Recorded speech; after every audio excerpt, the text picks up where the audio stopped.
จะมีอะไรน่าสมเพชไปกว่าการเป็นผู้สร้างแผ่นดิน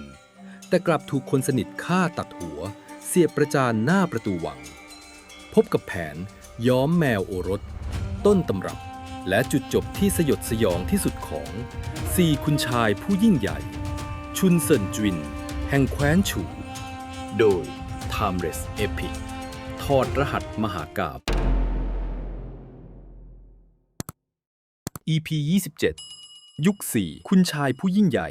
ตอนที่ 4 ชุนเซินจวินแห่งแคว้นฉูกับโศกนาฏกรรมย้อมแมวและการทรยศที่หนองเลือดท่านผู้ฟังครับตลอด3 EP ที่ผ่านมาเราได้เดินทางร่วมกับคุณชายผู้ยิ่งใหญ่แห่งยุคจ้านกัวมาแล้วถึง3ท่านไม่ว่าจะเป็นเมิ่งฉางจวินแห่งแคว้นฉีผู้มีแขกรับเชิญแปลกประหลาดนับพันสิ้นหลิงจวินแห่งแคว้นเว่ยผู้ยอมแตกหักกับสายเลือดเพื่อรักษาความถูกต้องและผิงหยวนจวินแห่งแคว้นเจ้าผู้ใช้วาทศิลป์ทะลวงวิกฤตทั้ง3ท่านนี้มีจุดร่วมที่เหมือนกันอยู่อย่างหนึ่งครับนั่นคือพวกเขาล้วนเกิดมาบนกองเงินกองทองและสายเลือดกษัตริย์เป็นเชื้อพระวงศ์ที่มีต้นทุนชีวิตสูงลิบลิ่วมาตั้งแต่ลืมตาดูโลกแต่ทว่าสำหรับคุณชายคนที่4ที่เรากำลังจะเปิดตำนานของเขากันในวันนี้เส้นทางชีวิตของเขาแตกต่างออกไปอย่างสิ้นเชิงครับเขาไม่ได้มีสายเลือดขติยะไม่ได้มีกองทัพหนุนหลังตั้งแต่เกิดเขาเป็นเพียงบัณฑิตนักปราชญ์ธรรมดาคนหนึ่งที่อาศัยเพียงมันสมองที่ฉลาดล้ำลึกและวาทศิลป์ที่คมกริบดุจดาบในการปีนป่ายขึ้นมาจากขุนนางชั้นผู้น้อยจนก้าวขึ้นสู่จุดสูงสุดกลายเป็นเสาหลักที่ค้ำยันมหาอำนาจทางตอนใต้อย่างแคว้นฉูเอาไว้ได้นานกว่า2 ทศวรรษนามเดิมของเขาคือหวงเซี่ยหรือที่หน้าประวัติศาสตร์จารึกและยกย่องเขาในนามชุนเซินจวินครับเรื่องราวความยิ่งใหญ่ของหวงเซี่ยต้องย้อนกลับไปในช่วงที่สถานการณ์การเมืองของยุคจ้านกัวกำลังปั่นป่วนและนองเลือดที่สุดในเวลานั้นแคว้นฉินภายใต้การนำของกษัตริย์ฉินเจ้าเซียงหวังและมหาอุปราชฟ้านซุยที่เราจะได้ฟังเรื่องราวของเขาใน EP ถัดไป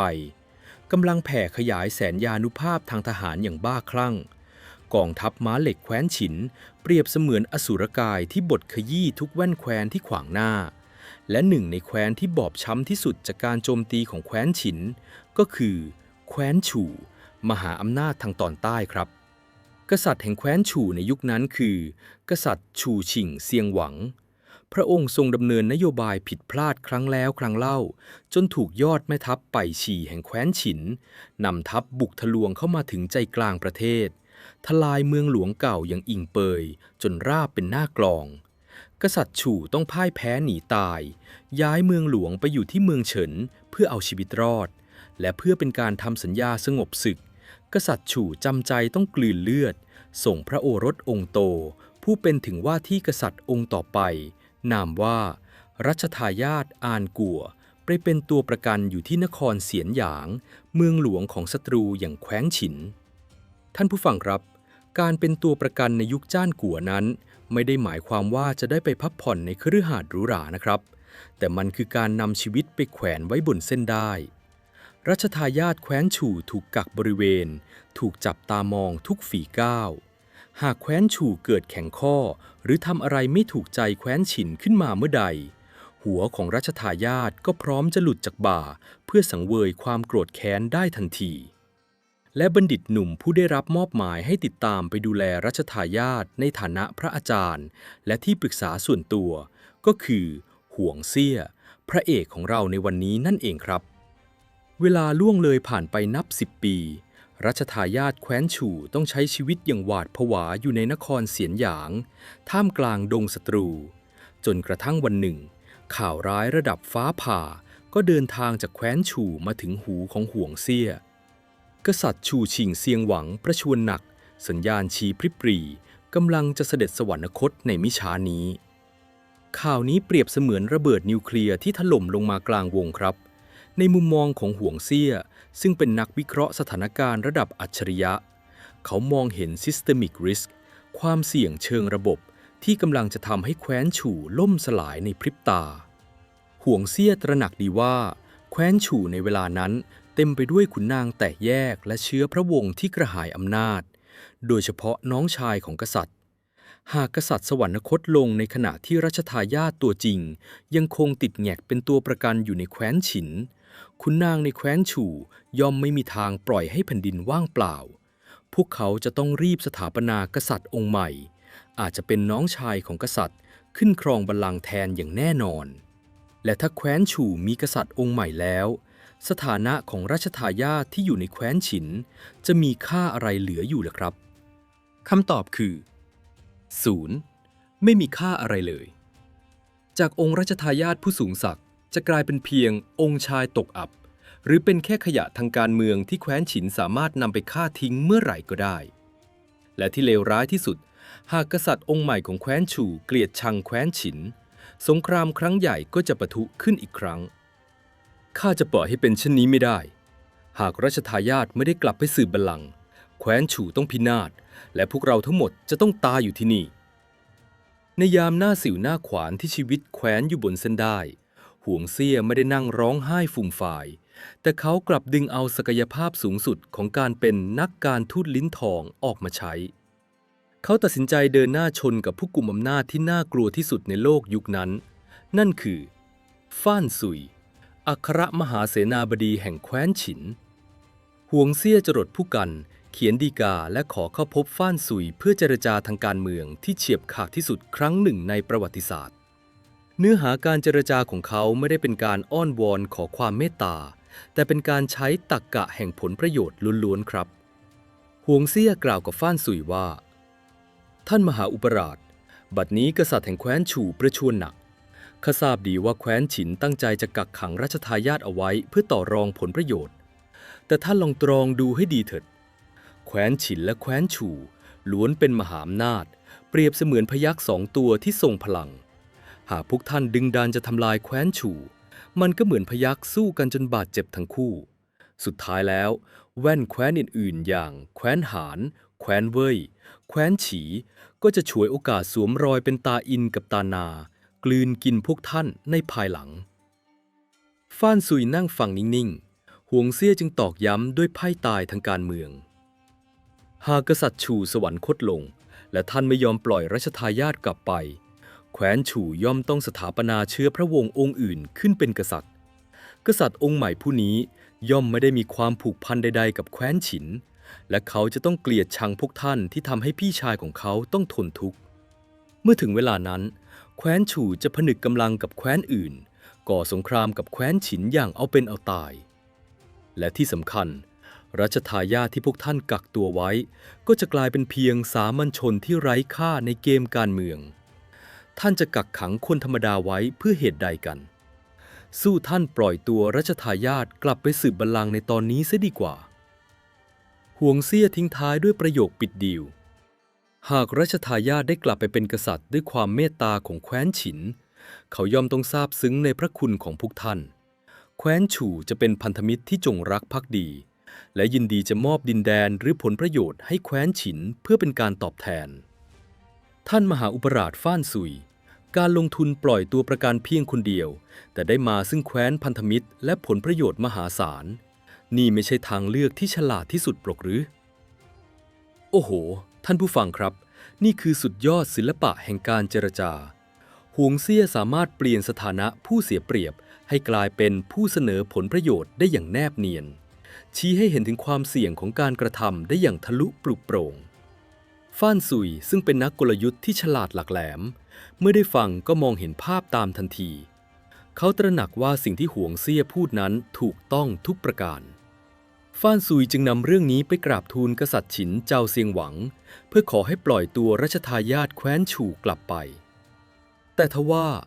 กษัตริย์ฉินเจ้าเซียงหวังทรงเป็นพยัคฆ์เท่าที่เขี้ยวลากดินพระองค์ไม่ทรงหลงเชื่อคำพูดของทูตต่างแคว้นง่ายๆหรอกครับกษัตริย์ฉินทรงมีรับสั่งตอบกลับมาว่าคำพูดของห่วงเซี่ยก็มีเหตุผลแต่ใครจะรู้ว่ากษัตริย์ฉู่ป่วยหนักจริงหรือไม่เอาอย่างนี้เราจะอนุญาตให้ห่วงเซี่ยเดินทางกลับไปแคว้นฉู่เพียงคนเดียวเพื่อไปดูอาการของกษัตริย์ฉู่ให้แน่ใจเสียก่อนส่วนรัชทายาทต้องรออยู่ที่นี่ห้ามไปไหนเด็ดขาดปัง การเจรจาพังทลายลงในพริบตาคำตอบของกษัตริย์ฉินเปรียบเสมือนการปิดประตูตายหวงเซี่ยรู้ดีว่านี่คือกลลวงถ่วงเวลาหากเขาเดินทางกลับไปแคว้นฉู่คนเดียวกษัตริย์ฉู่ก็คงจะสวรรคตไปแล้วรัชทายาทก็จะถูกขังลืมอยู่ที่แคว้นฉินตลอดกาลไม่มีเวลาให้เจรจาอีกแล้วหากการใช้ลิ้นและเหตุผลไม่เป็นผลก็ต้องใช้แผนการที่บ้าบิ่นและเอาชีวิตเข้าแลกเท่านั้นหวงเซี่ยตัดสินใจทำในสิ่งที่กล้าหาญและเสี่ยงตายที่สุดในประวัติศาสตร์การทูตครับเขาแอบลักลอบเข้าไปในห้องพักของรัชทายาทในยามดึกสงัดปิดประตูล็อกแน่นหนาแล้วกระซิบด้วยน้ำเสียงที่เด็ดเดี่ยวที่สุดว่าฝาบาทแคว้นฉินหลอกลวงพวกเราพวกมันจงใจจะถ่วงเวลาจนกว่าต้าหวางจะสวรรคตเพื่อทำลายแคว้นฉู่ของเราบัดนี้หนทางรอดเพียงหนึ่งเดียวคือฝาบาทต้องลอบหลบหนีออกจากนครเสียนหยางในคืนนี้ทันทีรัชทายาทอานกัวตกใจจนหน้าซีดเผือดหลบหนีจะเป็นไปได้อย่างไรหูตาของทหารฉินมีอยู่ทั่วทุกมุมเมืองหากพวกมันจับได้เราสองคนต้องถูกสับเป็นหมื่นชิ้นแน่หวงเซี่ยจับมือรัชทายาทแน่นแววตาของเขาไม่มีความหวาดกลัวเลยแม้แต่น้อยฝาบาทไม่ต้องกลัวข้าได้วางแผนไว้หมดแล้วบัดนี้คณะทูตของแคว้นฉู่ที่เดินทางมาเจรจากำลังจะเดินทางกลับในรุ่งเช้าข้าจะให้ฝาบาทเปลี่ยนเสื้อผ้าปลอมตัวเป็นคนขับรถม้าในขบวนนั้นเสื้อผ้าที่เปรอะเปื้อนและหมวกสารปีกกว้างจะช่วยพรางตัวฝาบาทให้หลุดพ้นสายตาทหารยามที่ประตูเมืองได้แล้วเจ้าละหวงเซี่ยหากข้าหนีไปแล้วทหารฉินมาตรวจค้นที่จวนนี้พวกมันย่อมต้องรู้ว่าข้าหายตัวไปขบวนรถม้าของข้าก็คงจะหนีไปได้ไม่ไกลนักรัชทายาทถามด้วยความห่วงใยหวงเซี่ยแย้มยิ้มบางๆเป็นรอยยิ้มของการสละชีพที่ยิ่งใหญ่ที่สุดฝาบาทไม่ต้องกังวลเรื่องนั้นเพราะข้าจะอยู่ที่นี่เพื่อตบตาทหารฉินเองพะยะค่ะข้าจะนอนอยู่บนเตียงของฝาบาทสวมเสื้อผ้าของฝาบาทข้าจะบอกกับทุกคนว่าฝาบาทประชวรหนักห้ามผู้ใดเข้าเยี่ยมเด็ดขาดข้าจะใช้ความเงียบสงบซื้อเวลาให้ฝาบาทเดินทางข้ามพรมแดนให้ไกลที่สุดและเมื่อความลับแตกหวงเซี่ยเว้นจังหวะข้าจะเดินเข้าไปรับการประหารจากกษัตริย์ฉินด้วยตัวของข้าเองรัชทายาทอานกัวฟังแล้วถึงกับน้ำตาคลอเบ้าเขาคุกเข่าลงจับมือหวงเซี่ยด้วยความตื้นตันใจอย่างสุดซึ้งนี่คือขุนนางผู้ภักดีที่ยอมสละแม้กระทั่งชีวิตและตระกูลเพื่อรักษาอนาคตของแผ่นดินฉู่เอาไว้ในคืนนั้นแผนการสลับตัวที่บีบคั้นหัวใจที่สุดก็เริ่มต้นขึ้นรัชทายาทแคว้นฉู่สลัดคราบเชื้อพระวงศ์สวมชุดผ้าป่านเก่าๆหม่อมหน้าด้วยเขม่าวไฟแล้วลอบไปแฝงตัวในขบวนรถม้าของคณะทูตเมื่อรุ่งสางมาเยือนทหารยามแคว้นฉินตรวจสอบขบวนรถม้าอย่างหยาบๆโดยไม่ทันสังเกตเห็นชายขับรถม้าที่ก้มหน้าก้มตาอยู่และในที่สุดรัชทายาทก็สามารถหลุดพ้นจากประตูนรกนครเสียนหยาง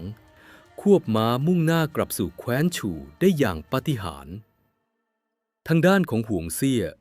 ตลอดหลายวันหลังจากนั้นเขาต้องใช้ชีวิตอยู่บนเส้นด้ายที่ตึงเปรี้ยภายในจวนที่เงียบเหงาเขาต้องรับบทบาทเป็นคนสองคนคอยตะโกนสั่งการแซงทำเป็นปรุงยาและปฏิเสธไม่ให้เจ้าหน้าที่ของแคว้นฉินเข้ามาตรวจเยี่ยมโดยอ้างว่ารัชทายาทเป็นโรคติดต่อร้ายแรงหวงเซี่ยต้องทนรับแรงกดดันและความหวาดผวาทุกวินาทีเขารู้ดีว่าความตายกำลังคืบคลานเข้ามาใกล้เขาเฝ้าคำนวณระยะทางในใจวันแรกรัชทายาทคงถึงด่านหานกู่กวนวันที่สองคงหลุดพ้นเขตแดนแคว้นเว่ยวันที่สามน่าจะเข้าสู่พรมแดนแคว้นฉู่แล้วจนกระทั่งเวลาล่วงเลยไปหลายวันหวงเซี่ยประเมินแล้วว่ารัชทายาทน่าจะเดินทางกลับถึงแคว้นฉู่อย่างปลอดภัยแล้วภารกิจของข้าสำเร็จแล้ว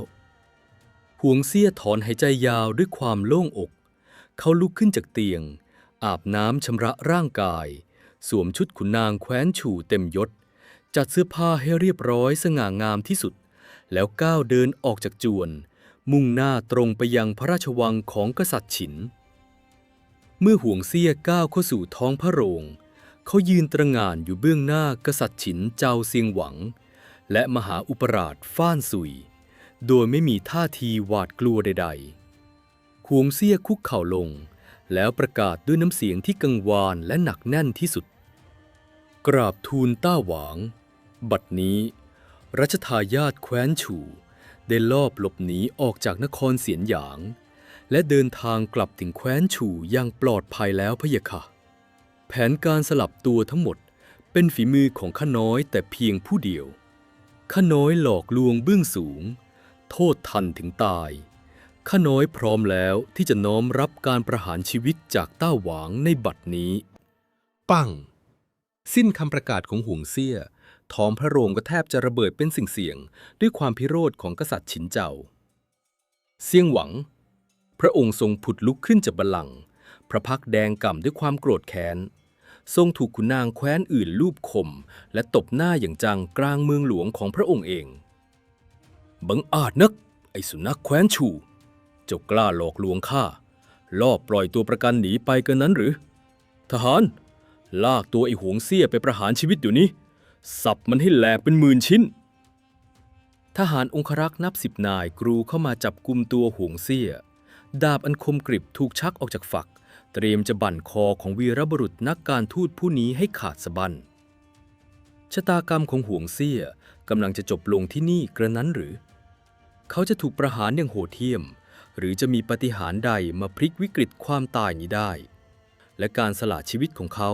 จะส่งผลให้เขาก้าวขึ้นไปเป็นชุนเซินจินผู้ยิ่งใหญ่ได้อย่างไรติดตามลุ้นระทึกกันต่อในพาร์ท 2ครับ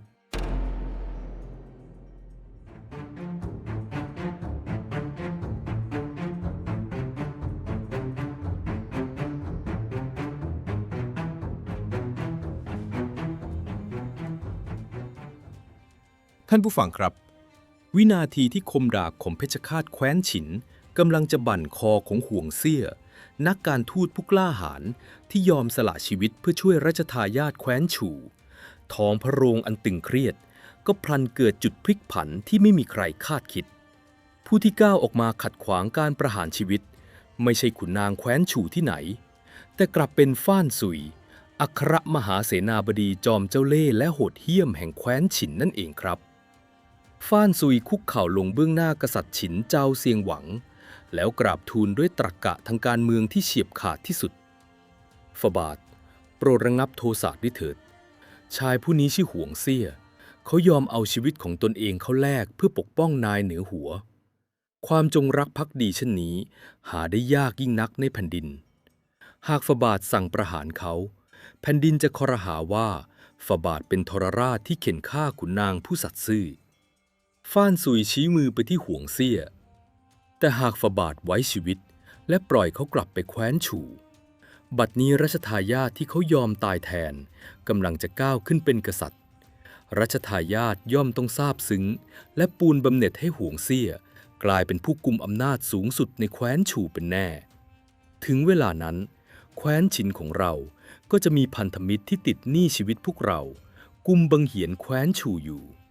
นี่ไม่ใช่ผลกำไรที่ยิ่งใหญ่กว่าการได้หัวของบัณฑิตเพียงคนเดียวหรอหรือพะยะค่ะท่านผู้ฟังครับนี่คือวิสัยทัศน์ระดับ Grand Strategy ของฟ้านซุยกษัตริย์ฉินเมื่อได้ฟังก็ตาสว่างพระองค์ทรงลดดาบลงและเปลี่ยนจากความพิโรธเป็นการชื่นชมทรงมีรับสั่งให้ปล่อยตัวหวงเซี่ยและจัดขบวนรถม้าส่งตัววีรบุรุษผู้นี้กลับแคว้นฉู่อย่างสมเกียรติเมื่อหวงเซี่ยเดินทางกลับมาถึงมาตุภูมิสถานการณ์ก็เป็นไปตามที่ฟ้านซุยทำนายไว้ทุกประการครับกษัตริย์องค์เก่าเสด็จสวรรคตและรัชทายาทอานกัวที่รอดตายมาได้ก็เสด็จขึ้นครองราชย์ทรงพระนามว่ากษัตริย์ฉู่เข่าเลี่ยหวังกษัตริย์องค์ใหม่ทรงตื้นตันใจในความเสียสละของหวงเซี่ยจนแทบจะหลั่งน้ำตาเป็นสายเลือดทรงสวมกอดหวงเซี่ยและตรัสว่าหากไม่มีเจ้าข้าก็คงตายอยู่ในคุกฉินและแคว้นฉู่ก็คงต้องพินาศ เพื่อเป็นการตอบแทนพระคุณที่ยิ่งใหญ่ที่สุดกษัตริย์ฉู่จึงทรงออกราชองค์การแต่งตั้งให้หวงเซี่ยขึ้นดำรงตำแหน่งอัครมหาเสนาบดีกุมอำนาจบริหารแผ่นดินฉู่ทั้งหมดแต่เพียงผู้เดียวและสถาปนาบรรดาศักดิ์ให้เขาเป็นชุนเซินจวินพร้อมกับมอบดินแดนแถบเจียงตงซึ่งอุดมสมบูรณ์และกว้างใหญ่ไพศาลกว่า12เมืองให้เป็นศักดินาส่วนตัวปัง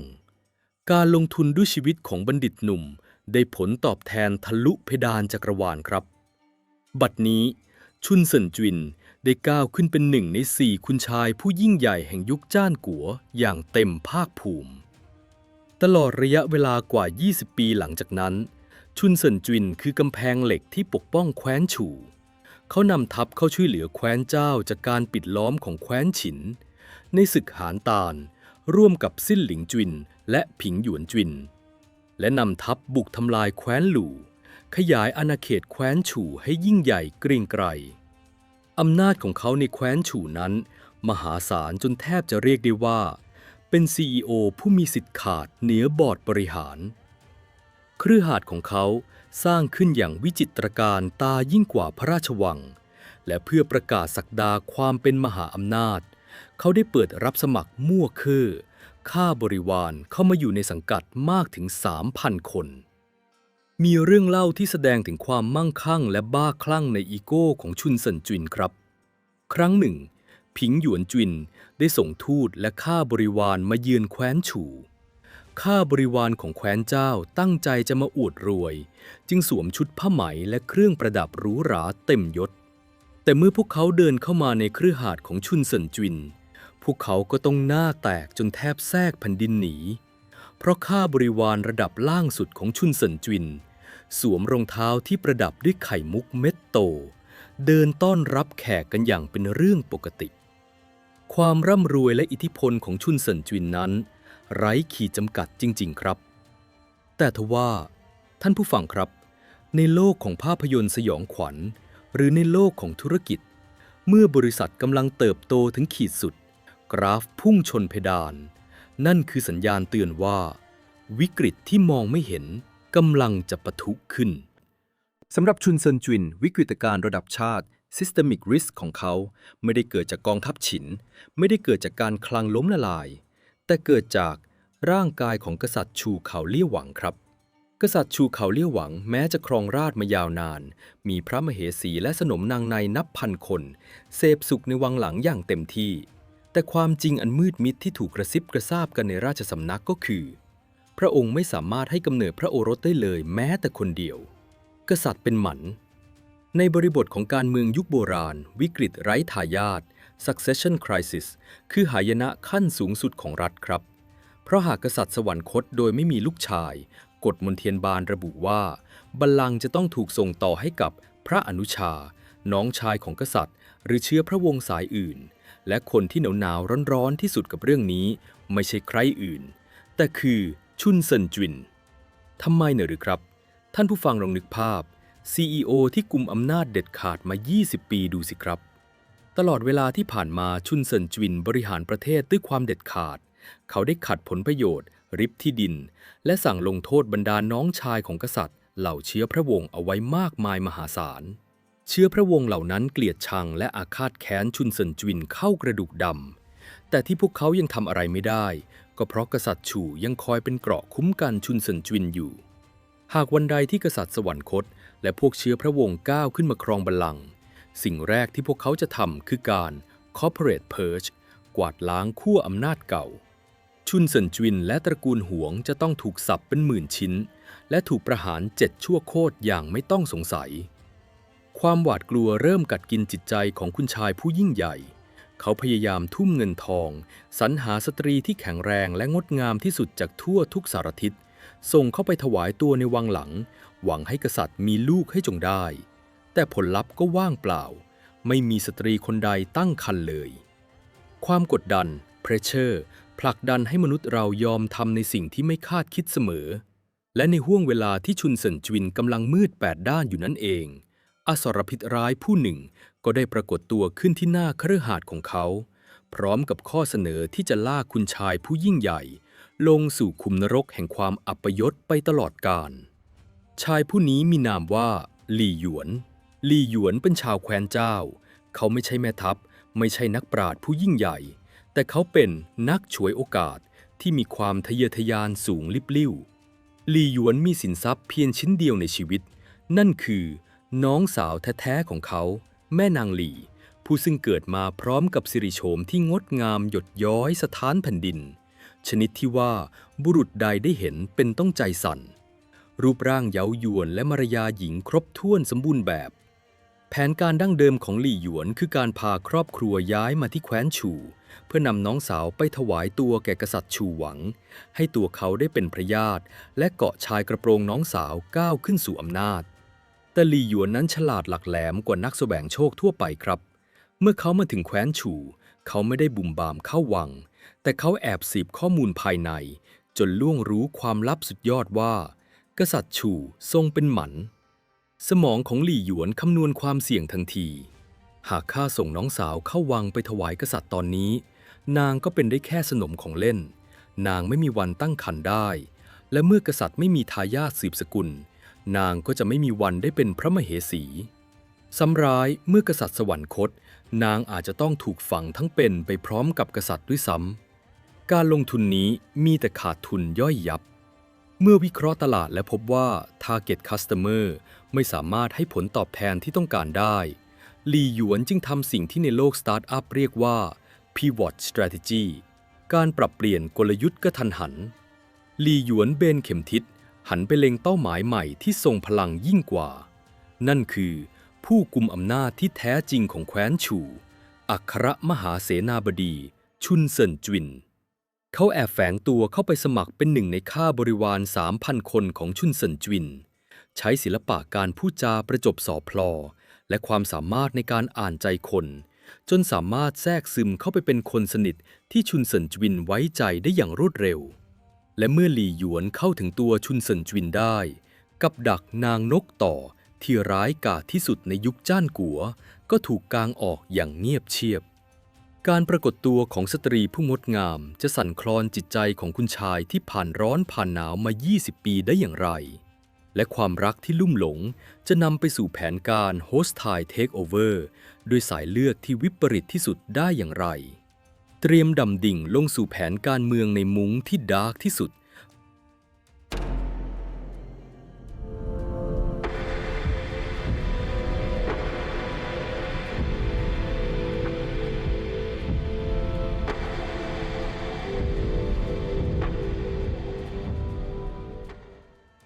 ท่านผู้ฟังครับในโลกของการทำสงครามและการเจรจาธุรกิจระดับหมื่นล้านมีสุดยอดกลยุทธ์อยู่ข้อหนึ่งที่ถูกจารึกไว้ในตำราพิชัยสงคราม36ซีกของจีนนั่นก็คือกลยุทธ์หญิงงามหรือที่โลกตะวันตกเรียกว่า Honey Trap กลยุทธ์นี้ไม่ได้ใช้กำลังทหารไม่ได้ใช้เงินทองบดขยี้แต่ใช้กิเลสและตัณหาซึ่งเป็นจุดอ่อนที่เปราะบางที่สุดในจิตใจของมนุษย์เป็นอาวุธทะลวงทำลายป้อมปราการที่แข็งแกร่งที่สุดให้พังทลายลงจากภายในและชายที่จะนำกลยุทธ์นี้มาใช้อย่างแยบคายที่สุดก็คือหลี่หยวนข้าบริวารจอมเจ้าเล่ห์ผู้กำลังจ้องมองความยิ่งใหญ่ของชุนเซินจุนตาเป็นมันหลังจากที่หลี่หยวนแทรกซึมเข้ามาเป็นข้าบริวารคนสนิทของชุนเซินจุนได้สำเร็จเขาก็เริ่มเดินหมากตาต่อไปทันทีครับวันหนึ่งหลี่หยวนทำทีเป็นคุกเข่าขออนุญาตชุนเซินจุนเพื่อขอลางานกลับไปเยี่ยมบ้านเกิดที่แคว้นเจ้าชุนเซินจุนผู้ไม่คิดระแวงอะไรก็อนุญาตให้ไปแต่ทว่าหลี่หยวนจงใจเดินทางกลับมาผิดนัดล่าช้ากว่ากำหนดไปหลายวันครับเมื่อหลี่หยวนกลับมาถึงคฤหาสน์ชุนเซินจุนก็เรียกตัวมาตำหนิทันทีหลี่หยวนเหตุใดเจ้าจึงกลับมาล่าช้านักข้ามีงานราชการมากมายที่ต้องให้เจ้าช่วยจัดการหลี่หยวนแซงทำสีหน้าลำบากใจคุกเข่ากราบเรียนด้วยน้ำเสียงนอบน้อมสุดชีวิตนายท่านโปรดอภัยกระหม่อมไม่ได้ตั้งใจจะอู้ทะเลถลายเลยพะยะค่ะแต่เผอิญว่าในช่วงที่กระหม่อมกลับไปถึงบ้านเกิดกษัตริย์แห่งแคว้นฉีได้ส่งคณะราชทูตนำเครื่องบรรณาการและทองคำมหาศาลเดินทางมาที่บ้านของกระหม่อมเพื่อสู่ขอน้องสาวของกระหม่อมไปเป็นพระสนมกระหม่อมจำต้องอยู่ต้อนรับและจัดการเรื่องเจรจาจึงทำให้เดินทางกลับมาล่าช้าพะยะค่ะ ปังท่านผู้ฟังครับนี่คือศิลปะการทำมาร์เก็ตติ้งระดับปรมาจารย์ลี่หยวนไม่ได้เดินไปเสนอขายน้องสาวตรงๆแต่เขาใช้เทคนิค Social Proof หรือการสร้างมูลค่าด้วยการอ้างอิงถึงคนอื่นและ Scarcity ความหายากมากระตุ้นความสนใจการอ้างว่ากษัตริย์แคว้นฉีซึ่งเป็นแคว้นมหาอำนาจตะวันออกถึงขั้นส่งทูตข้ามแคว้นมาสู่ขอหญิงสาวธรรมดาคนหนึ่งมันเป็นการการันตีว่าสินค้าชิ้นนี้ต้องมีระดับความพรีเมียมอย่างหาที่สุดไม่ได้สัญชาตญาณความอยากรู้อยากเห็นของชุนเซินจินทำงานทันทีครับเขาเลิกคิ้วขึ้นแล้วถามว่าโอ้น้องสาวของเจ้ากระนั้นหรือนางงดงามถึงขนาดที่กษัตริย์แคว้นมหาอำนาจต้องดันด้นมาสู่ขอเชื่อหรือลี่หยวนลอบยิ้มมุมปากเหยื่อเริ่มอ้าปากนับเบ็ดแล้วเขาก้มหน้าตอบกระหม่อมมิกล้าโอ้อวดเกินจริงแต่น้องสาวของกระหม่อมนั้นงดงามประดุจเทพธิดาจำแรงมารูปโฉมของนางสามารถทำให้จันหลบหมู่มวลพกาล้วนต้องละอายพะยะค่ะชุนเซินจินผู้ซึ่งแม้จะอายุเริ่มมากแต่ก็ยังคงเป็นบุรุษเพศที่หลงไหลในสตรีงามเอ่ยปากขึ้นในที่สุดเช่นนั้นพรุ่งนี้เจ้าจงพานางมาให้ข้าดูหน้าสักครั้งเถิดข้าอยากจะเห็นนักว่านางจะงดงามสมคำร่ำลือหรือไม่ในวันรุ่งขึ้นประตูห้องโถงของคฤหาสน์ก็เปิดออกแม่นางหลี่ก้าวเดินเข้ามาอย่างเชื่องช้าท่วงท่าของนางอ่อนช้อยพลิ้วไหวราวกับกิ่งหลิวลู่ลมกลิ่นหอมกรุ่นจากกายของนางโชยมาเตะจมูกเมื่อนางเงยหน้าขึ้นสบตากับชุนเซินจินทันใดนั้นโลกทั้งใบของคุณชายผู้ยิ่งใหญ่ก็เหมือนหยุดหมุนผิวพรรณของนางขาวผ่องดุจหยกเนื้อดีในตากลมโตแฝงไปด้วยมนต์เสน่ห์ที่เย้ายวนและไร้เดียงสาชุนเซินจินตกหลุมรักนางตั้งแต่แรกเห็นกำแพงความสุขุมเยือกเย็นที่เขาสร้างมา20 ปีพังทลายลงอย่างสมบูรณ์แบบชุนเซินจินไม่สนใจแล้วครับว่ากษัตริย์แคว้นฉีจะมาสู่ขอหรือไม่เขาใช้อำนาจของอัครมหาเสนาบดีรวบรัดขอรับแม่นางหลี่มาเป็นอนุภรยาของเขาในทันทีโดยหารู้ไม่ว่าเขากำลังเดินก้าวเข้าไปในม้าโทรจันทร์ที่ถูกอสรพิษสร้างขึ้นมาอย่างประณีตที่สุดเมื่อแม่นางหลี่เข้ามาอยู่ในคฤหาสน์นางก็ใช้มารยาหญิงและการปรนนิบัติที่ยอดเยี่ยมทำให้ชุนเซินจินหลงไหลหัวปักหัวปั๊มเขาแทบไม่อยากออกไปว่าราชการต้องคลุกอยู่กับนางทุกค่ำคืนและเพียงไม่นานนักสิ่งที่หลี่หยวนเฝ้ารอคอยและเป็นจุดเปลี่ยนที่สำคัญที่สุดของประวัติศาสตร์ก็มาถึงแม่นางหลี่แจ้งข่าวว่านางตั้งครรภ์ครับใช่ครับท่านผู้ฟังนางกำลังอุ้มท้องสายเลือดของชุนเซินจินเมื่อหลี่หยวนได้รับข่าวนี้ผ่านทางสายลับเขาก็แทบจะระเบิดเสียงหัวเราะออกมาดังๆด้วยความสะใจบัดนี้อาวุธนิวเคลียร์ทางการเมืองได้ถูกสร้างขึ้นเรียบร้อยแล้วถึงเวลาที่จะต้องปิดดีลสตาร์ทอัพของเขากับ CEO ที่กำลังตาบอดเพราะความรักเสียทีหลี่หยวนลักลอบส่งจดหมายลับไปหาน้องสาวสอนบทสนทนาและเขียนบทละครฉากใหญ่ให้นางไปใช้ปั่นหัวชุนเซินจินและในคืนนั้นเองละครฉากที่เหี้ยมโหดและทำลายมโนธรรมที่สุดก็เปิดม่านขึ้นขณะที่ชุนเซินจินกำลังนอนกอดแม่นางหลี่ด้วยความรักใคร่จู่ๆแม่นางหลี่ก็เริ่มสะอึกสะอื้นปล่อยโฮร้องไห้ออกมาอย่างหนักหน่วงน้ำตาเปียกชุ่มแผงอกของมหาอุปราชร่างกายของนางสั่นเทาประดุจนกน้อยที่กำลังหวาดกลัวพายุชุนเซินจินตกใจยิ่งนักรีบลุกขึ้นประคองนางน้องหญิงเจ้าเป็นอะไรไปเหตุใดจึงร้องไห้ปานจะขาดใจเช่นนี้ใครบังอาจรังแกเจ้าจงบอกพี่มาข้าจะสั่งสับมันเป็นหมื่นชิ้นแม่นางหลี่ช้อนสายตาที่ชุ่มไปด้วยน้ำตามองชุนเซินจินนางสายหน้าเบาๆนายท่านไม่มีผู้ใดรังแกข้าน้อยหรอกเจ้าค่ะข้าน้อยมีบุญวาสนายิ่งนักที่ได้รับความรักจากท่านแต่ข้าน้อยกำลังร้องไห้เพราะข้าน้อยกำลังหวาดกลัวต่อชะตากรรมของท่านและทารกน้อยที่อยู่ในครรภ์ของข้าคำพูดนั้นแทงใจดำชุนเซินจินอย่างจังเขาขมวดคิ้วเจ้าหมายความว่าอย่างไรหวาดกลัวอันใดกันในแคว้นฉู่นี้มีใครใหญ่เกินข้าอีกหรือ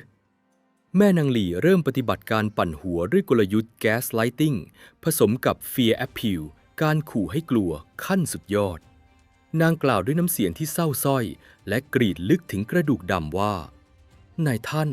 านกุมอำนาจเบ็ดเสร็จในแคว้นฉู่มานานกว่า20 ปีท่านเป็นใหญ่ยิ่งกว่าผู้ใดก็จริงแต่ทว่ากษัตริย์ฉู่องค์ปัจจุบันทรงชราภาพและไร้ซึ่งทายาทสืบสกุลหากวันใดพระองค์เสด็จสวรรคตบัลลังก์ย่อมต้องตกไปเป็นของพระอนุชาของพระองค์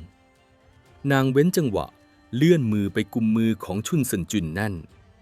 ในท่านลองตรองดูเถิดตลอดเวลา20 ปีที่ผ่านมาท่านบริหารบ้านเมืองอย่างเด็ดขาดท่านได้ขัดผลประโยชน์และกดขี่เหล่าพระอนุชาไว้มากเพียงใดพวกเขาเกลียดชังท่านเข้ากระดูกดำทันทีที่พวกเขาได้ขึ้นเป็นกษัตริย์สิ่งแรกที่พวกเขาจะทำคือการตั้งข้อหากบฏยกทัพมาสังหารท่านและประหารล้างโคตรตระกูลหวงของท่านให้สิ้นซากถึงวันนั้นข้าและลูกในท้องก็คงต้องถูกสับเป็นชิ้นๆตายตกตามท่านไปด้วยคำพูดของแม่นางหลีเปรียบเสมือนค้อนปอนที่ทุบลงกลางแสกหน้าของชุนเซินจุนอย่างรุนแรงท่านผู้ฟังครับนางกำลังขยี้เพนพอยท์ที่เป็นฝันร้ายที่สุดของเขาความหวาดกลัวที่เขาพยายามซุกซ่อนไว้ใต้พรมมาตลอดบัดนี้ถูกหญิงสาวที่เขารักกระตุกให้ตื่นขึ้นอย่างโหดร้ายชุนเซินจุนหน้าซีดเผือดเหงื่อเย็นๆไหลซึมออกมาตามไรผมความหวาดกลัวเข้าเกาะกุมหัวใจเขาละล่ำละลักถามว่าแล้วพี่ควรจะทำเช่นไรดีหากเป็นเช่นนั้นจริงพี่ควรจะลาออกจากตำแหน่งแล้วพกพาทรัพย์สมบัติพาพวกเจ้าหนีไปซ่อนตัวที่แคว้นอื่นดีหรือไม่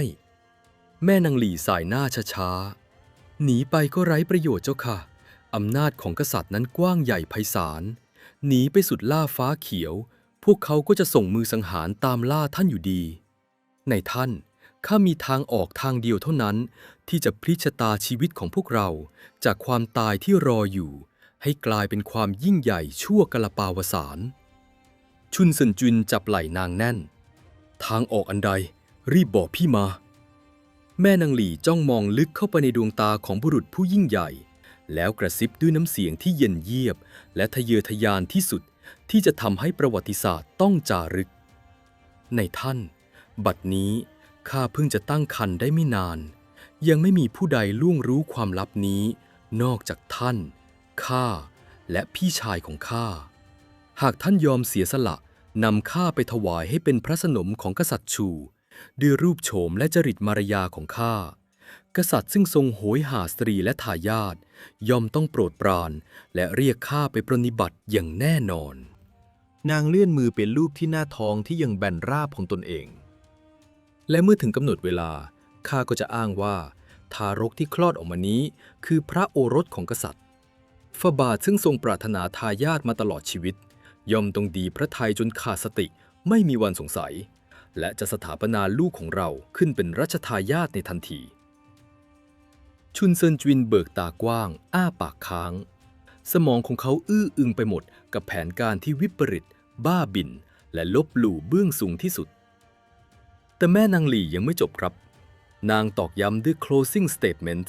ที่ทำลายมโนธรรมสำนึกของอดีตวีรบุรุษผู้ซื่อสัตย์จนป่นปี้ในท่านคิดดูสิเจ้าค่ะเมื่อลูกของเราได้ขึ้นเป็นกษัตริย์แห่งแคว้นฉูแผ่นดินที่กว้างใหญ่ไพศาลนี้ก็จะตกเป็นของตระกูลหวงของท่านยังเบ็ดเสร็จเด็ดขาดท่านจะได้เป็นพระบิดาที่แท้จริงของกษัตริย์กุมอำนาจล้นฟ้าไปตลอดกาลโดยไม่ต้องหวาดกลัวเชื้อพระวงศ์คนใดจะมาทำร้ายท่านได้อีกเราจะอยู่เป็นครอบครัวเดียวกันบนจุดสูงสุดของโลกนี่ไม่ใช่หนทางที่ประเสริฐที่สุดหรอกหรือโอ้โหท่านผู้ฟังครับนี่คือแผนการย้อมแมวโอรส Hostile Takeover ทางพันธุกรรมที่ทะลุขุมนรกที่สุดชุนเซินจวินผู้ซึ่งเมื่อ20 ปีก่อนเคยเป็นนักการทูตหนุ่มผู้ซื่อสัตย์ยอมสละชีวิตเอาคอไปพาดเขียงหน้ากษัตริย์แคว้นฉินเพื่อช่วยเหลือราชทายาทแคว้นฉูด้วยความภักดีบัดนี้เมื่อเขาเสพติดอำนาจและถูกความหวาดกลัวเข้าครอบงำสติปัญญาและคุณธรรมของเขาก็ถูกความโลภกลืนกินจนหมดสิ้นในหัวของเขาเกิดการต่อสู้อย่างหนักหน่วงระหว่างความจงรักภักดีต่อแคว้นฉูและความอยู่รอดของตระกูลหวงบวกกับอำนาจเบ็ดเสร็จเขาคำนวณความเสี่ยงหากกษัตริย์ฉูสวรรคตโดยไร้ทายาทเขาต้องตายแน่ๆ100% แต่หากเขาใช้ลูกของตัวเองสวมรอยเป็นกษัตริย์เขาจะได้ครอบครองทั้งแผ่นดินความเสี่ยงสูงลิบลิ่วแต่ผลตอบแทน ROI ก็คือการเป็นเจ้าของมหาอำนาจในที่สุดกำแพงแห่งศีลธรรมก็พังทลายชุนเซินจวินกัดฟันพยักหน้าตกลงรับข้อเสนออันดำมืดนี้ปฏิบัติการย้อมแมวเริ่มต้นขึ้นอย่างเป็นระบบครับชุนเซินจวินจัดการให้แม่นางหลี่ย้ายออกจากคฤหาสน์ของเขาอย่างลับๆลบประวัติของนางทิ้งทั้งหมดจ่ายเงินปิดปากคนรับใช้จากนั้นก็สร้างสตอรี่ขึ้นมาใหม่ให้นางกลายเป็นสตรีบริสุทธิ์จากตระกูลหลี่แล้วจัดการนำนางส่งเข้าวังไปถวายตัวแด่กษัตริย์ชูเขาเลี่ยหวังผ่านเส้นสายของหลี่หยวนทุกอย่างเป็นไปตามบทละครที่หลี่หยวนเขียนไว้ราวกับจับวางกษัตริย์ชูผู้ซึ่งทรงชราภาพและโหยหาความสุขทันทีที่ได้เห็นความงามของแม่นางหลี่ก็ทรงหลงไหลในตัวนางอย่างหนักทรงเรียกนางไปปรนนิบัติในห้องบรรทมทุกวี่ทุกวันชุนเซินจวินได้แต่นั่งรอคอยข่าวจากในวังด้วยหัวใจที่เต้นระรัวแผนการขโมยแผ่นดินครั้งประวัติศาสตร์กำลังจะให้ดอกออกผลเมื่อกษัตริย์ไร้เดียงสาหลงกรอสรพิษทารกน้อยที่เกิดมาจะนำพาความวิบัติใดมาสู่ราชสำนักและคนที่รอคอยเวลาชุบมือเปิบยังหลี่หยวนจะเผยเขี้ยวเล็บออกมาเมื่อใดเตรียมพบกับการหักหลังที่โหดเหี้ยมที่สุดและฉากการลอบสังหารหน้านองเลือดครับ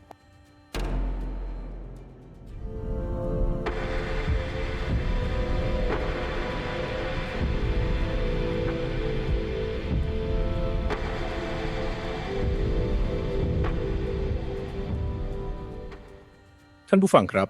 แผนการย้อมแมวโอรส Hostile Takeover ดำเนินไปอย่างราบรื่นราวกับมีปีศาจคอยดลใจหลังจากที่แม่นางหลี่น้องสาวของหลี่หยวนและอดีตอนุภรยาของชุนเซินจินถูกส่งตัวเข้าไปอยู่ในวังหลังของกษัตริย์ชูเขาเลี่ยหวังเพียงไม่กี่เดือนถัดมานางก็ทำทีเป็นกราบทูลข่าวดีต่อกษัตริย์ว่านางตั้งครรภ์แล้วกษัตริย์ชูเขาเลี่ยหวังผู้ซึ่งทรงชราภาพและแบกรับความสิ้นหวังเรื่องทายาทมาค่อนชีวิตทันทีที่ได้ยินข่าวนี้พระองค์ก็ทรงดีพระทัยจนแทบจะคลุ้มคลั่งพระองค์ทรงจัดงานเฉลิมฉลองอย่างยิ่งใหญ่ประทานรางวัลให้แม่นางหลี่อย่างนับไม่ถ้วนทรงประคบประหงมนางดุจไข่ในหินโดยที่พระองค์ไม่ทรงระแคะระคายเลยแม้แต่น้อยว่าทารกที่กำลังเติบโตอยู่ในครรภ์นั้นไม่ใช่เลือดเนื้อเชื้อไขของราชวงศ์ชูแต่เป็นสายเลือดของอัครมหาเสนาบดีที่พระองค์ไว้ใจที่สุดและเมื่อครบกำหนด9 เดือนแม่นางหลี่ก็ได้ให้กำเนิดทารกเพศชายที่แข็งแรงสมบูรณ์กษัตริย์ชูทรงหลั่งน้ำตาด้วยความปีติยินดีพระองค์รีบออกราชองค์การแต่งตั้งทารกน้อยผู้นั้นขึ้นเป็นรัชทายาทในทันทีและสถาปนาแม่นางหลี่ขึ้นเป็นพระมเหสีเอกหรือฮองเห่าอย่างเป็นทางการทางด้านของหลี่หยวนผู้เป็นพี่ชายของพระมเหสีก็ได้รับอานิสงส์จากการเติบโตของบริษัทที่เขาเป็นคนวางแผนเขาได้รับการโปรดเกล้าโปรดกระหม่อมแต่งตั้งให้เป็นขุนนางระดับสูงก้าวขึ้นมามีอำนาจในราชสำนักในฐานะพระมหาอุปราชลุงของว่าที่กษัตริย์ส่วนชุนเซินจินเขานั่งจิบสุราชั้นเลิศอยู่ในคฤหาสน์ของตนเองด้วยรอยยิ้มที่เปี่ยมไปด้วยความหยิ่งพยองเขามองไปที่พระราชวังและคิดในใจว่าสำเร็จแล้วแผ่นดินชูบัดนี้ได้ตกเป็นของตระกูลหวงของข้าอย่างสมบูรณ์ลูกชายของข้าจะได้เป็นกษัตริย์และข้าคือผู้ชนะที่แท้จริงในเกมอำนาจนี้แต่ทว่าในโลกของผลประโยชน์และการเมืองความลับมักจะนำมาซึ่งความตายเสมอครับชุนเซินจินผู้ซึ่งหลงระเริงในความสำเร็จลืมวิเคราะห์ความเสี่ยงที่สำคัญที่สุดในหลักการ Risk Management ไปข้อหนึ่งนั่นก็คือผู้ที่ถือครองความลับของคุณไว้มากที่สุดคือศัตรูที่อันตรายที่สุดในขณะที่ชุนเซินจินมองหลี่หยวนเป็นเพียงมือขวาหรือพาร์ทเนอร์ทางธุรกิจที่ตนเองปั้นมากับมือแต่ในมุมมองของหลี่หยวนชุนเซินจินคือบันไดที่เขาใช้เหยียบเพื่อปีนขึ้นสู่อำนาจและตอนนี้เขาปีนขึ้นมาถึงยอดแล้วหลี่หยวนตระหนักดีว่าต ตราบใดที่ชุนเซินจวินยังมีชีวิตอยู่ ความลับเรื่องพ่อตัวจริงของรัชทายาทก็พร้อมจะถูกเปิดโปงได้ทุกเมื่อ ชุนเซินจวินคือหอกข้างแคร่ที่จะมาแย่งชิงอำนาจการควบคุมจากเขาในอนาคตลี่หยวนตั้งสมการมรณะขึ้นในใจ คนตายเท่านั้นที่จะเก็บความลับได้ดีที่สุด เพื่อเตรียมการเทคโอเวอร์แคว้นฉู่แบบเบ็ดเสร็จลี่หยวนเริ่มดำเนินการอย่างลับๆเขาใช้เงินทองและอิทธิพลของน้องสาวกว้านซื้อตัวนักฆ่าเดนตายผู้มีวรยุทธ์ล้ำเลิศและไร้ความปราณีจำนวนนับร้อยคนแอบลักลอบนำเข้ามาซ่อนตัวไว้ในคฤหาสน์ของตนเองและค่อยๆแทรกซึมทับนักฆ่าเหล่านี้เข้าไปเป็นองครักษ์ประจำประตูจีเหมินซึ่งเป็นประตูทางเข้าหลักของเขตพระราชฐานชั้นในกับดักมรณะถูกกางออกอย่างเงียบเชียบรอเพียงเวลาที่กษัตริย์ฉู่สิ้นลมหายใจและพยัคฆ์เท่าอย่างชุนเซินจวินเดินเข้ามาติดกับเท่านั้นแต่ในคฤหาสน์ของชุนเซินจวินซึ่งเต็มไปด้วยนักปราชญ์ 3,000 คนย่อมต้องมีตาที่มองเห็นพายุที่กำลังก่อตัวครับหนึ่งในมั่วเคอระดับหัวกะทินามว่าจูอิงชายผู้เปรียบเสมือน Chief Risk Officer ผู้อำนวยการฝ่ายบริหารความเสี่ยงของตระกูลหวงเขาสังเกตเห็นความเคลื่อนไหวที่ผิดปกติของกองกำลังหลี่หยวนและกลิ่นอายแห่งการลอบสังหารที่โชยมาตามสายลมกลางดึกคืนหนึ่งจูอิงรีบขอเข้าพบชุนเซินจวินเป็นการด่วนที่สุดเมื่ออยู่กันตามลำพังจูอิงไม่ได้พูดอ้อมค้อมเขาก้าวเข้าไปหาเจ้านายแล้วกล่าวประโยคปรัชญาที่โด่งดังที่สุดในยุคจ้านกัวในท่านในโลกนี้มีโชคที่คาดไม่ถึงย่อมต้องมีภัยที่คาดไม่ถึงและเมื่อต้องเผชิญกับภัยที่คาดไม่ถึงในท่านก็จำต้องใช้คนที่คาดไม่ถึงในการแก้ปัญหาพะยะค่ะชุนเซินจวินซึ่งกำลังอารมณ์ดีเลิกคิ้วขึ้นด้วยความมุนมงจะพูดจาเป็นปริศนาอันใดจูอิงอธิบายมาให้ข้าฟังเดี๋ยวนี้จูอิงก้าวเข้าไปใกล้โน้มตัวลงกระซิบด้วยน้ำเสียงที่ตึงเครียดและจริงจังที่สุดโชคที่คาดไม่ถึงก็คือนายท่านได้เป็นอัครมหาเสนาบดีกุมอำนาจแคว้นฉู่มา20 กว่าปีแม้ในนามจะเป็นขุนนางแต่แท้จริงแล้วอำนาจของท่านนั้นยิ่งใหญ่ดุจกษัตริย์นี่คือโชคอันมหาศาลที่สวรรค์ประทานให้ส่วนภัยที่คาดไม่ถึงก็คือบัดนี้กษัตริย์ฉู่ประชวรหนักใกล้สวรรคตแต่หลี่หยวนกลับซุ่มเลี้ยงนักฆ่าเดนตายไว้มากมายทันทีที่ต้าหวางสิ้นลมหายใจหลี่หยวนจะชิงลงมือยึดอำนาจและคนแรกที่มันจะตัดหัวเพื่อฮุบแผ่นดินก็คือนายท่านนี่คือภัยมรณะที่กำลังจ่อคอหอยท่านอยู่ชุนเซินจวินฟังแล้วก็ระเบิดเสียงหัวเราะออกมาดังลั่นเขาโบกมืออย่างไม่ใส่ใจ เหลวไหลหน้าจูอิงหลี่หยวนเป็นเพียงบัณฑิตบุญที่ข้าปั้นมากับมืออำนาจที่มันมีทุกวันนี้ก็เพราะข้าประทานให้ความสัมพันธ์ของข้ากับมันแน่นแฟ้นดุจพี่น้องมันจะกล้าแหวงกัดข้าเชียวหรือเจ้าคิดมากและมองโลกในแง่ร้ายเกินไปแล้วท่านผู้ฟังครับนี่คืออคติแห่งความมั่นใจ overconfidence bias และอคติจากต้นทุนจม sunk cost fallacy ที่ทำลายผู้นำระดับสูงมานักต่อนักชุนเซินจวินหลงไหลในภาพลวงตาของอำนาจคิดว่าบุญคุณจะเป็นสายจูงที่ควบคุมสุนัขจรจัดอย่างหลี่หยวนได้ตลอดไปจูอิงเห็นเจ้านายชะล่าใจก็ยิ่งร้อนรนแทบคลุมคลั่งเขารีบคุกเข่าลงกับพื้นกราบทูลเสนอตัวเป็นคนที่คาดไม่ถึงในทันทีนายท่านโปรดฟังข้าเถิดธรรมชาติของมนุษย์เมื่อได้ลิ้มรสอำนาจย่อมไร้ซึ่งความกตัญญูบัดนี้หลี่หยวนเป็นถึงพระมหาอุปราชมันไม่ยอมเป็นเบี้ยล่างท่านอีกต่อไปแล้วหากท่านไม่เชื่อข้าขอเพียงท่านมอบหมายให้ข้าเป็นคนที่คาดไม่ถึงข้าจะลอบนำกองทหารองครักษ์ส่วนตัวของเราไปดักซุ่มอยู่ที่หน้าประตูวังทันทีที่ต้าหวางสวรรคตและหลี่หยวนก้าวเท้าเข้ามาข้าจะกระซวกคอหอยมันสับมันเป็นชิ้นๆตัดไฟตั้งแต่ต้นลมเพื่อปกป้องตระกูลหวงของท่านเอาไว้เองแทนที่ชุนเซินจวินจะฉุกคิดเขากลับลุกขึ้นยืนสีหน้าเปลี่ยนเป็นโกรธจัดเขาตวาดจูอิงเสียงกร้าวอุบปากเดี๋ยวนี้จูอิงหลี่หยวนเป็นพระญาติ เป็นถึงพี่ชายของพระมเหสี ข้าชุบเลี้ยงมันมาตั้งแต่ยังเป็นขุนนางชั้นผู้น้อย ข้าจะเป็นลอบสังหารมันได้อย่างไร หากข้าทำเช่นนั้น ข้าก็จะเป็นกบฏ เจ้าจงหุบปาก แล้วอย่าได้พูดเรื่องไร้สาระเช่นนี้ให้ข้าได้ยินอีก จงออกไปซะ เมื่อความภักดีถูกตอบแทนด้วยความโง่เขลาและดื้อรั้น จูอิงผู้มองเห็นความตายรออยู่ตรงหน้า ก็รู้ทันทีว่า เจ้านายของเขาหมดสิ้นแล้วซึ่งสติปัญญา เรือรบลำยักษ์กำลังจะพุ่งชนภูเขาน้ำแข็ง และไม่มีใครหยุดมันได้อีกแล้ว จูอิงเดินคอตกออกจากห้องหนังสือ ในตาของเขาเต็มไปด้วยความสิ้นหวัง เขาพึมพำกับตัวเองเบาๆว่า พยัคฆ์เท่าที่ตาบอดย่อมกลายเป็นเหยื่อของสุนัขจิ้งจอก ข้าเตือนท่านแล้ว แต่มัจจุราชบังตา ข้าก็จนปัญญา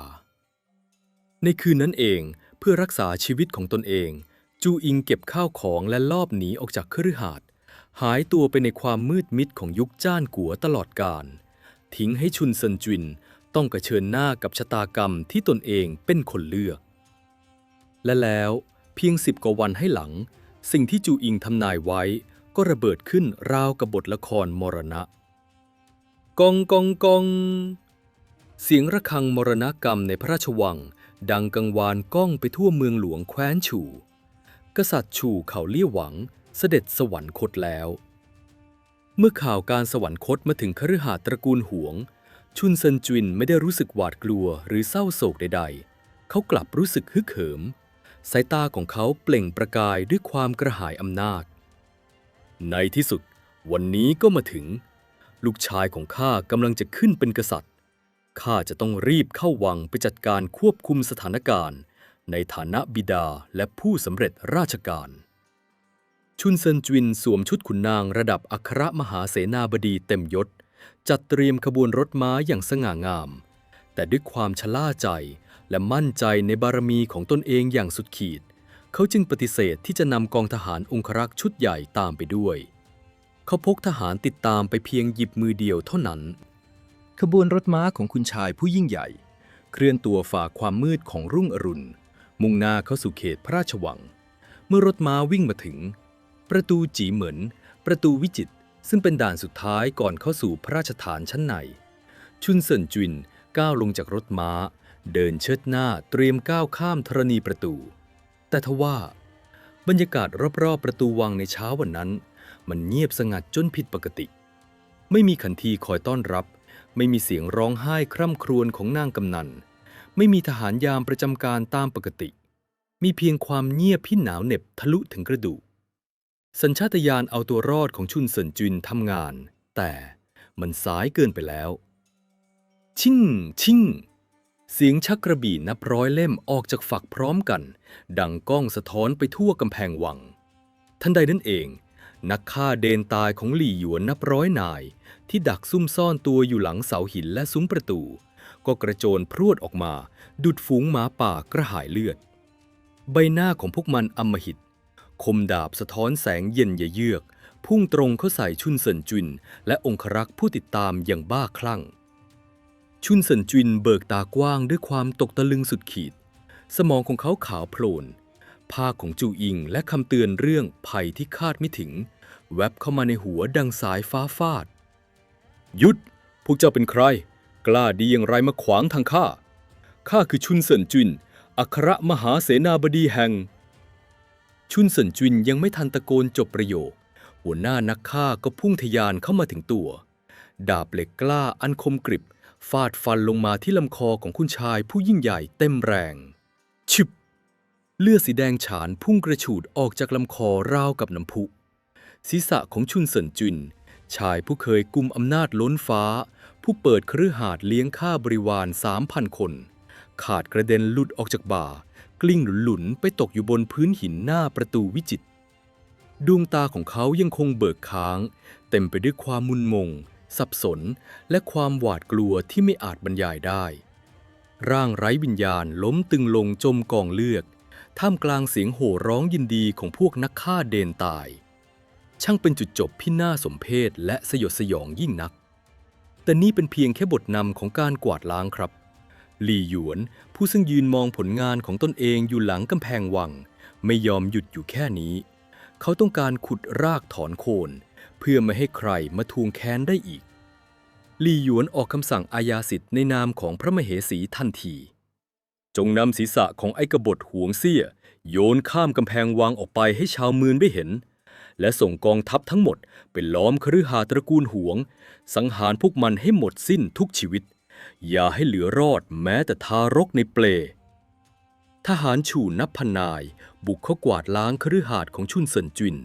เปลวเพลิงลุกโชนเผาผลาญความหรูหราอลังการที่สั่งสมมา 20 ปีจนกลายเป็นเท่าฐาน เสียงกรีดร้องโหยหวนของข้าบริวารและสมาชิกตระกูลหวงดังก้องไปทั่วเมืองหลวงเลือดนองไหลย้อมผืนดินจนเป็นสีแดงฉานตระกูลหวงถูกประหารล้างโคตรอย่างเหี้ยมโหดที่สุดในวันรุ่งขึ้นทารกน้อยลูกนอกสมรสของชุนเซินจินและแม่นางหลี่ก็ถูกอุ้มขึ้นประทับบนบัลลังก์สถาปนาเป็นกษัตริย์ชูโยหวัง King Yu of Chu โดยมีหลี่หยวนเป็นพระมหาอุปราชกุมอำนาจเบ็ดเสร็จเด็ดขาดแต่เพียงผู้เดียวชายผู้เคยวางแผนย้อมแมวโอรสเพื่อหวังฮุบแผ่นดินบัดนี้ถูกตัดหัวและตายอย่างหมาข้างถนนส่วนสุนัขจิ้งจอกที่รอคอยชุกมือเปิบกลับกลายเป็นผู้ชนะที่กอบโกยผลประโยชน์ไปทั้งหมดปิดตำนานชุนเซินจินคุณชายคนที่ 4ผู้ยิ่งใหญ่ด้วยโศกนาฏกรรมแห่งความโลภที่นองเลือดที่สุดในประวัติศาสตร์แคว้นฉู่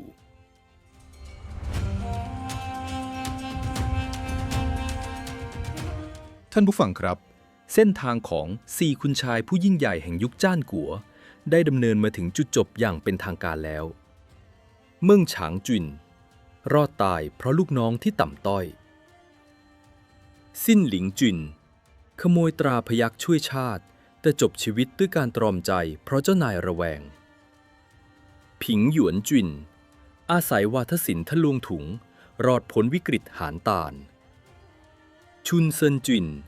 กุมอำนาจล้นฟ้าแต่ต้องหัวขาดหน้าประตูวังเพราะติดกับดักอำนาจและแผนย้อมแมวของตนเองความวิบัติของชุนเซินจินไม่ใช่เรื่องบังเอิญแต่มันคือผลลัพธ์ของการบริหารความเสี่ยงที่ผิดพลาดและการปล่อยให้อำนาจทำลายมโนธรรมสำนึกซึ่งเป็นบทเรียนชั้นยอดสำหรับผู้นำในทุกยุคทุกสมัยในพาร์ท 5 ถอดรหัสความพินาศเราจะมาเจาะลึกวิเคราะห์ในเชิงจิตวิทยาผู้นำทำไมชุนเซินจินถึงเลือกทางเดินสู่ขุมนรกและเมื่อเปรียบเทียบกับหลี่ปู้เหว่ยที่ทำแผนย้อมแมวเหมือนกันเป๊ะๆทำไมจุดจบถึงแตกต่างกันเตรียมตัวรับฟังบทสรุปที่ล้ำลึกที่สุดในพาร์ทต่อไปครับ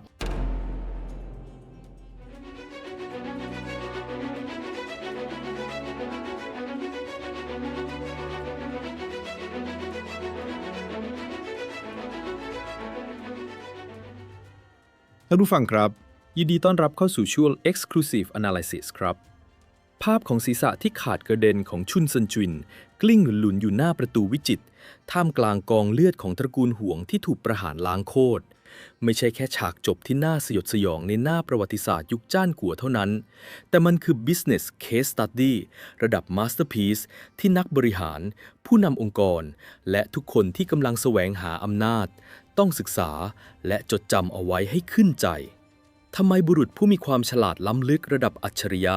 ผู้กอบกู้แคว้นฉู่จากวิกฤตถึงมาตกม้าตายตอนจบด้วยน้ำมือของขุนนางที่ตนเองปั้นมากับมือเรามาถอดรหัสความพินาศนี้ผ่าน3บทเรียนสำคัญทางจิตวิทยาและการบริหารความเสี่ยงกันครับบทเรียนที่ 1 สัจธรรมแห่งอำนาจ Power Corrupts และ The Fear of Falling ท่านผู้ฟังลองเปรียบเทียบหวงเซี่ยในวัยหนุ่มกับชุนเซินจินในวัยชราดูสิครับมันเหมือนคนละคนกันเลยใช่ไหมครับในวัยหนุ่มหวงเซี่ยคือวีรบุรุษผู้กล้าหาญเขายอมเอาชีวิตไปทิ้งที่แคว้นฉินยอมเอาคอไปพาดเขียงเพื่อรับโทษประหารแทนรัชทายาทเขาทำทุกอย่างด้วยความจงรักภักดีและอุดมการณ์ที่บริสุทธิ์แต่ทว่าเมื่อเขาก้าวขึ้นสู่ตำแหน่งอัครมหาเสนาบดีกุมอำนาจเบ็ดเสร็จบริหารแผ่นดินมานานกว่า 20 ปีอำนาจได้เข้ามาทำปฏิกิริยาเคมีกับสมองของเขาครับลอร์ดแอคตันนักประวัติศาสตร์ชาวอังกฤษเคยกล่าวไว้ว่า Power tends to corrupt and absolute power corrupts absolutely อำนาจมักทำให้คนเสื่อมเสียและอำนาจเบ็ดเสร็จก็ทำให้คนเสื่อมเสียอย่างสมบูรณ์แบบเมื่อชุนเซินจินขึ้นไปยืนอยู่บนจุดสูงสุดของพีระมิดเขาก็เกิดอาการกลัวความสูงครับเขารู้ดีว่าหากตนเองตกลงมาเมื่อไหร่นั่นหมายถึงความตายของทั้งตระกูลความหวาดกลัวนี้เองที่เข้ามาบดบังมโนธรรมสำนึกทำให้เขายอมทำเรื่องที่วิปริตและไร้จริยธรรมที่สุดนั่นคือการทำ hostile takeover ด้วยพันธุกรรมยกเมียรักที่กำลังอุ้มท้องลูกของตัวเองไปถวายกษัตริย์เพียงเพื่อรักษาเก้าอี้ของตนเองเอาไว้ข้อคิดสำหรับผู้นำยิ่งคุณอยู่ในอำนาจนานเท่าไหร่คุณยิ่งต้องหมั่นตรวจสอบเข็มทิศศีลธรรมของตัวเองให้หนักขึ้นเท่านั้นเพราะการตัดสินใจเพื่อรักษาอำนาจมักจะนำไปสู่ความพินาศที่คาดไม่ถึงเสมอบทเรียนที่ 2 อคติจากความหลงตัวเองและต้นทุนจม Hubris และ Sunk Cost Fallacy นี่คือจุดตายที่ทำให้ชุนเซินจินหัวขาดครับทำไมเขาถึงไม่ยอมฟังคำเตือนของจูอิงข้าบริวารผู้หวังดีที่มาเตือนว่าหลี่หยวนกำลังจะก่อกบฏในมุมมองของเศรษฐศาสตร์พฤติกรรมชุนเซินจินกำลังตกหลุมพรางที่เรียกว่า Sunk Cost Fallacy อคติจากต้นทุนจมผสมกับ over confidence ความหลงตัวเองครับชุนเซินจินมองว่าหลี่หยวนคือผลงานที่เขาปั้นมากับมือเขาลงทุนให้ตำแหน่งลงทุนรับน้องสาวหลี่หยวนมาเป็นเมียเขาจึงมีความเชื่อฝังหัวว่าข้าเป็นคนสร้างมันขึ้นมามันเป็นหนี้บุญคุณข้ามันไม่มีทางทรยศข้าแต่ในโลกแห่งความเป็นจริงมนุษย์ที่กระหายอำนาจอย่างหลี่หยวนเมื่อได้ก้าวขึ้นเป็นพระมหาอุปราชลุงของกษัตริย์เขาก็ไม่เห็นหัวคนปั้นอีกต่อไปแล้วชุนเซินจินเป็นแค่บันไดที่หมดประโยชน์และเป็นความเสี่ยงที่ต้องถูกกำจัดข้อคิดสำหรับผู้นำอย่าหลงระเริงว่าคนที่คุณชุบเลี้ยงหรือโปรโมทขึ้นมาจะต้องจงรักภักดีต่อคุณตลอดไปเมื่อผลประโยชน์เปลี่ยนท่าทีของคนก็เปลี่ยนผู้นำที่ฉลาดต้องมีระบบตรวจสอบออดิตและรับฟังเสียงเตือนจากฝ่ายบริหารความเสี่ยงจูอิงเสมอแม้ว่าเสียงนั้นจะขัดหูแค่ไหนก็ตาม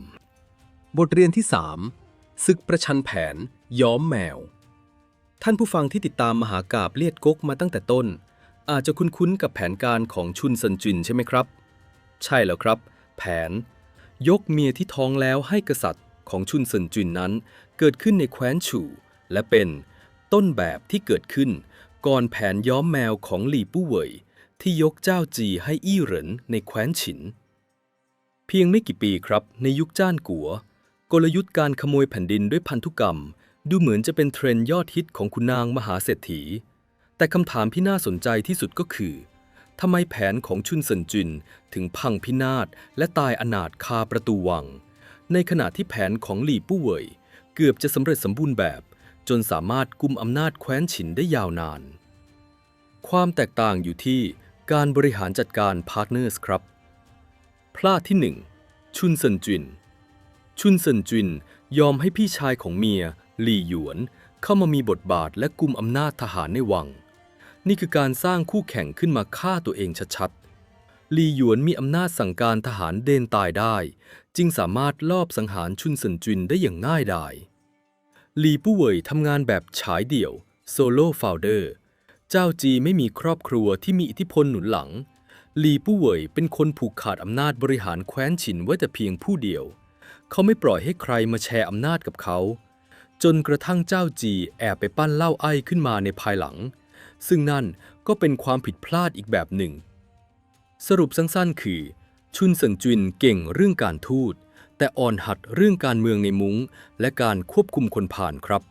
เขาจับมือกับงูพิษและปล่อยให้งูพิษตัวนั้นเติบโตจนกลับมาแว้งกัดเขาจนถึงแก่ความตาย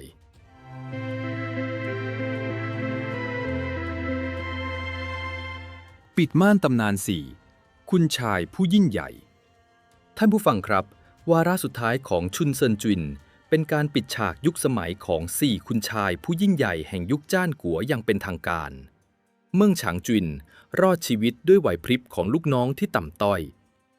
ซิ่นหลิงจินยอมผิดกฎหมายเพื่อชาติแต่จบชีวิตด้วยความตรอมใจเพราะถูกระแวง ผิงหยวนจินรอดพ้นวิกฤตจากการใช้วาทศิลป์ทะลวงถุง ชุนเซินจินหลงระเริงในอำนาจจนถูกคนสนิทฆ่าตัดหัวเสียบประจาน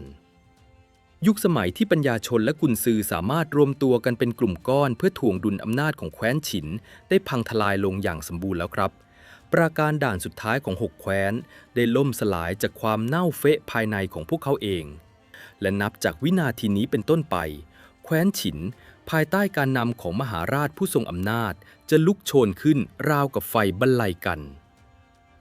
การรวบรวมแผ่นดินให้เป็นหนึ่งเดียวกำลังจะเริ่มต้นขึ้นอย่างดุเดือด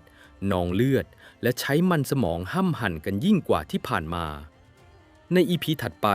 เราจะเดินทางกลับไปยังนครเสียนหยางเพื่อพบกับการกลับมาของยอดกุนซือที่ถูกทุบตีจนปางตาย สู่การเป็นอัครมหาเสนาบดีผู้พลิกโฉมแคว้นฉิน เขาคือฟ้านซุยกับสุดยอดกลยุทธ์ตีใกล้ผูกมิตรไกลที่สั่นสะเทือนโลก ท่านผู้ฟังคิดว่าบทเรียนของชุนเซินจินในการใช้คนผิดและไว้ใจคนพลาดสามารถนำมาปรับใช้กับการทำงานในยุคปัจจุบันได้อย่างไรบ้างครับ มาร่วมแชร์ความคิดเห็นแลกเปลี่ยนมุมมองกันในคอมเมนต์ด้านล่างได้เลยนะครับ และถ้าท่านชื่นชอบการเล่าประวัติศาสตร์ที่เข้มข้นลึกซึ้งและเชื่อมโยงกับการบริหารแบบนี้อย่าลืมกด subscribe กดไลค์และกดกระดิ่งแจ้งเตือนช่องของเราเอาไว้นะครับสำหรับวันนี้มหากาพย์เลียดก๊กปิดม่านลงเพียงเท่านี้ขอขอบพระคุณทุกท่านที่ติดตามรับฟังสวัสดีครับ